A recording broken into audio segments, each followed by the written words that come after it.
बिस्मिल्लाहिर्रहमानिर्रहीम। मेरे प्यारे अजीज हम मतनों, मेरी दिली दुआ है कि अल्लाह पाक तुहानू सारे सदा सलामत रखे, सदा खुश रखे। अज यार मैं तुहाडे सामने बड़ी जरूरी गुजारिश करनी है, तुहाडे एक दरखास्त है, अल्लाह पाक तुहानू जज़ाए खैर देवे।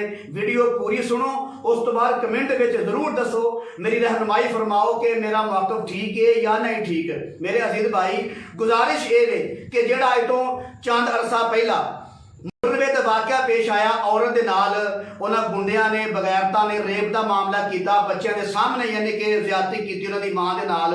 उस तो बाद लोगों ने अपने अपनी राय पेश की, अपने कई लोगों इतराजात किए और इतराजात करने वालों एक बंदे ने ऐसा इतराज किया, ऐसा गंदा घटिया और कमीना इतराज किया कि अज तक कभी किसी इतराज किया नहीं है जिदा, बल्कि पाकिस्तान बनने तो बाद नहीं, बाबा जी आदम अलैहिस्सलाम उन्होंने पैदा होने तो बाद अज की तारीख तक कभी किसी बंदे ने एदा घटिया ते गंदा ते कमीना इतराज नहीं किया। हो सकता कभी किसी गैर मुस्लिम काफर ने भी इंदा इतराज ना किया होए, जे इंदा इतराज एक बंदे ने किया। वो इतराज की होया, उन्हें कहा जी रेप करने वाले का कसूर नहीं, बल्कि कसूर है मोटरवे बनाने वाले का। अगर वे मोटरवे ना बनती, ना लोग गड्डियां लैके आते, ना औरत गड्डी लैके अपनी कार लैके आती, तो ना लोग रेप करते। हूँ हिसाब लाओ, क्या ख्याल है एतराज करने वाला है? एडा गंदा ते घटिया इतराज जिंदगी कभी किसी ने किया होना जो की दुनिया बनी है। मैं उस गंदा और घटिया इतराज करने वाले आदमी को कहना चाहना वा, मेरी आवाज़ उस तक पहुँचनी चाहिए। मेरे अजीज भाई, जो वीडियो सुने शेयर लाजमी करे, अल्लाह तो सदा सलामत रखे। गुजारिश ये है कि जिवें उन्हें कहा कि कसूर मोटरवे बनाने वाले का है, मैं कहना कि अगर कोई बंदा किसी की कार चोरी करके लै जाता है, फिर मतलब तो वह है ना कि चोर का कसूर नहीं, कसूर कंपनी वाले का है। अगर वो ना कार बनाते, लोग ना खरीदते, तो ना चोर चोरी करता। उस तो बाद अगर किसी ने कोई बंदा मोटरसाइकिल चोरी करके लै जाता, साइकिल चोरी करके लै जाता, और जोड़ा बंदे तराज किया एडा गंदा घटिया, वह मतलब तो फिर यह होया ना कि चोर का कसूर नहीं, कसूर किदा है उस कंपनी का जिन्हें मोटरसाइकिल बनाई है, उस कंपनी का जिन्हें साइकिल बनाई है। अगर उस कंपनियां साइकिल ना कर दियां, मोटरसाइकिल ना बनाते, तो ना लोग खरीदते, तो ना चोर चोरी करता। कितना गंदा और घटिया इतराज उस बंदे ने किया है। उस तो बाद बात यह मसीतां दे बल्ब लगे होंगे ने, टूपा लगियां होंदियां ने, सफा होंदियां ने, कलीना होंदियां ने।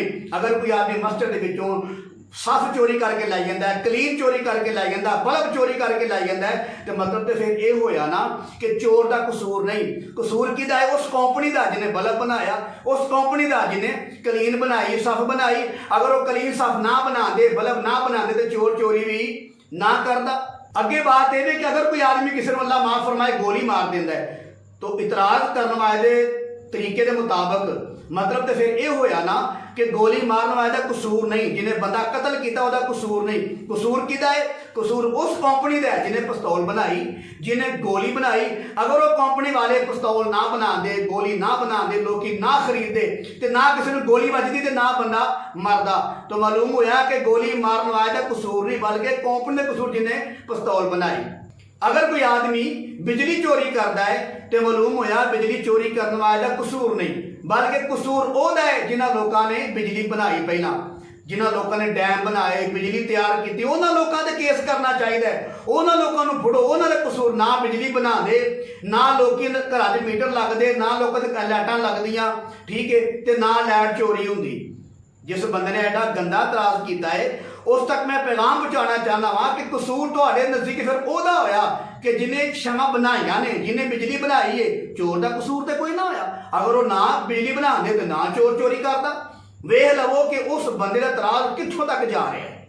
इस तरीके के नाल अगर कोई आदमी किसी के घर डाका मारता है, पैसे कढ़ के लै जाता, दिरमो दिनार कढ़ के लै जाता, रुपया पैसा कढ़ के लै जाता, फिर मतलब तो फिर ये होया ना कि चोर का कसूर नहीं, पैसा लुटने वाले का कसूर नहीं, कसूर ओहदा है, उस कंपनी का है, उस हुकूमत का है जिस हुकूमत ने पैसा बनाया।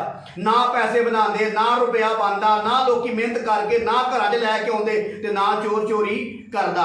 जेडे बंदे वो इतराज किया उस तक पैगाम यार पहुँचाना चाहिए कि थोड़ा इतराज है कि कसूर मोटरवे बनाने वाले का है। तो अगर कसूर मोटरवे बनाने वाले का है, तो जो चोर पैसा चोरी करता है, फिर वह भी कसूर नहीं, कसूर पैसा बनाने वाले का है। अगे बात है कि पाकिस्तान बनाया बाबा जी कायदे आजम रहमतुल्लाह ताला अलैह ने, अगर जो और उलमा भी नाल लगे, लेकिन मेन आदमी बाबा जी कायदे आजम रहमतुल्लाह ताला अलैह, उन्होंने कितना मुकद्दस नाम है मोहम्मद अली। मेरी दिली दुआ है अल्लाह ताला बाबा जी कायदे आजम रहमतुल्लाह ताला दी कबर ते करोड़ा रहमतां नाज़िल फरमाए।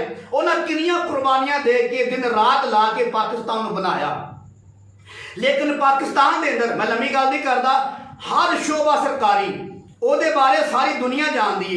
पुलिस वाले की करते हैं पे, जज की करते हैं पे, और गैप वाले की करते हैं पे, कितनी शराब चलती है पई, कितना सूदी कारोबार हो रहा है, कितनी रिश्वत ली जा रही है, अल्लाह माफ फरमाए, कितना यानी कि जना हो रहा है, चोरियां हो रही ने, डाके हो रहे हैं, ज्यादतियां हो रही ने, की कुछ पाकिस्तान में नहीं हो रहा। तो जी उस बंदे ने इतराज किया कि मोटरवे बनाने वाले का कसूर है, जो कुत्ते आए उन्होंने कसूर नहीं। तो फर्क करो हूँ इतने की आखोगे, इतने की आखोगे?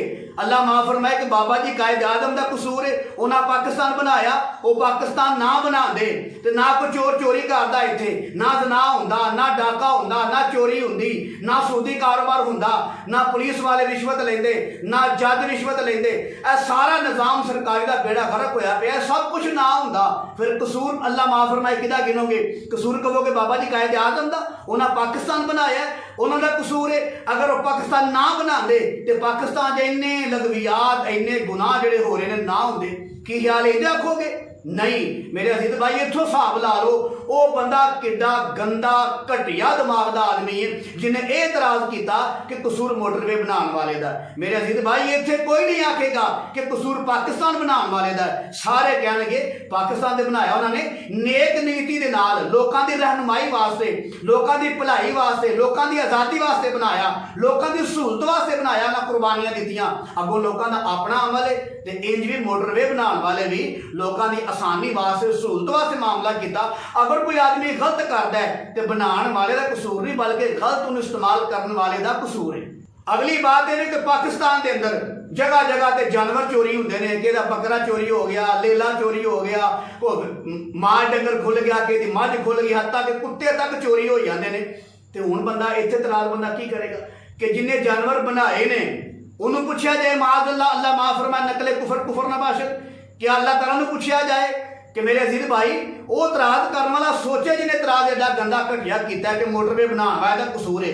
जिस अल्लाह ने जानवर बनाए ने, अगर कोई चोर वो जानवर चोरी कर लेंदा है तो की ख्याल उनकी क्या जाएगा कि अल्लाह पाक जानवर ना बनांदा, अल्लाह बकरे ना बनांदा, लेले ना बनांदा, अल्लाह माल डंगर ना बनांदा ते ना चोर चोरी करता।